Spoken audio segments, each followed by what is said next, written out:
On today's show, we're not going to talk about the 10-year Treasury, which is up about 50 basis points since the jobs report came out 2 weeks ago, taking mortgage rates up 0.5% with it since then. We're not going to talk about the 10-year Treasury yield at 3.8 roughly, which if you've got a lot of money to park, big money, it's a pretty good yield. We're not going to talk about the retail investor on the stock market, which has been pouring in $1.5 billion per day for the last month, which is an all-time record. And the fact that that's probably the scariest thing I've heard about the stock market, because we know when retail's in, usually the big money pulls out and they pull that rug out from underneath. We're not going to talk about Bitcoin, which is somehow, since the beginning of the year, up about 50% when all other markets are pretty much sideways or selling off. Somebody still needs to explain Bitcoin to me. And we're not going to talk about the fact that, in my opinion, housing prices have bottomed to this point because, one, rates have been so high for so long, the consumer has fully digested it, and two, there's still a general overall lack of inventory. On today's show, we're actually going to talk about, in honor of the balloons that are flying around the world these days that we're using our $2 and $3 billion fighter jets to shoot down, we're going to talk about the fact that if these aren't weather balloons, and we actually don't know what they are, what happens if the aliens have actually arrived? We're going to game this out today. Welcome back to This Week in Mortgage, everybody. My name is Sam Battaglia, your favorite mortgage broker in California here at Guaranteed Rate in Beverly Hills. Hope you had a great week. All right, well, it has been a wild couple weeks just watching the news. All the economic stuff, we'll get back to that next week. We're going to have a little bit of fun today.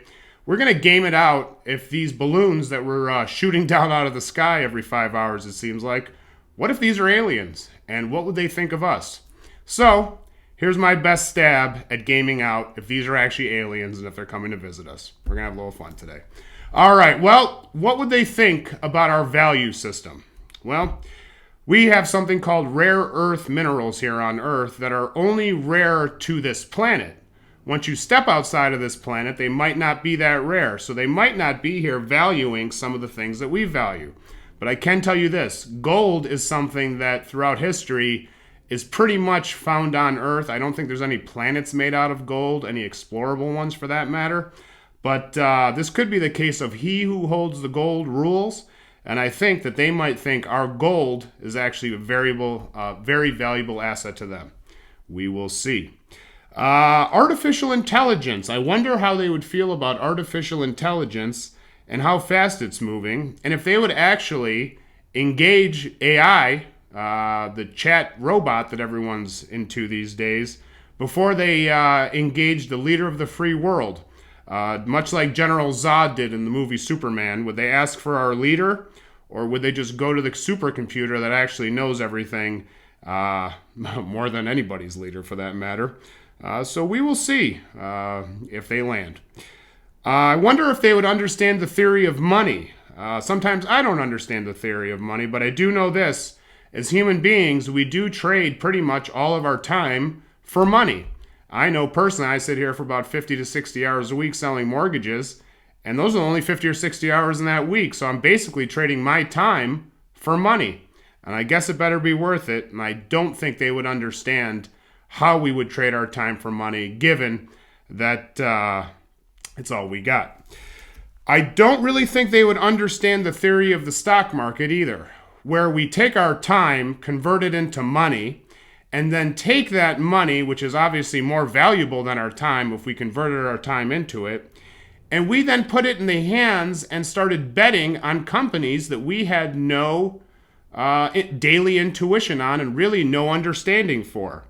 So I wonder if they'd understand the theory of money and then the secondary theory of money of what we do with it, which is in very many cases invested into the stock market or other vehicles that we really have no control over and just hope everyone's telling the truth every 3 months when they give their earnings reports. I don't know. I don't know if they'd understand our theory of money, time, or what we do with our money, which is our time.